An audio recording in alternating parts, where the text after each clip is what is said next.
মানব জীবনে ৯টি গ্রহের প্রভাব থাকলেও আমরা গ্রহরাজ শনির প্রভাবকে নিয়ে অত্যন্ত কিন্তু উদ্বেগের মধ্যেই থাকি। যদি আমাদের জন্মছকে গ্রহরাজ শনি যে কোনো ধরনের নেতিবাচক অবস্থায় থাকে, সাড়ে সাতি চলুক কি ঢাইয়া চলুক, কিংবা শনির অবস্থান জন্মছকে ভালো না, তাহলে কি করলে আমরা অনেক অনেক ক্ষেত্রে কিন্তু উপকৃত হতে পারবো জানবো। উপাচারটি যে কোনো শনিবার করা যেতে পারে, যে কোনো সময় করা যেতে পারে। কালো কাপড় আগে থেকে জোগাড় রাখতে হবে। সেই কালো কাপড়ের মধ্যে বাজারে কিনতে পাওয়া যায় আমন্ড বাদাম।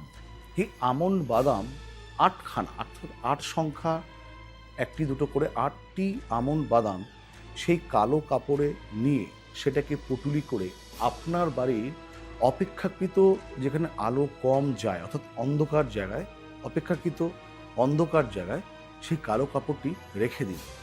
তাতে কিন্তু আপনার শনির বিভিন্ন রকমের কুপ্রভাব থেকে কিন্তু আপনি রক্ষা পাবেন। ভালো থাকবেন।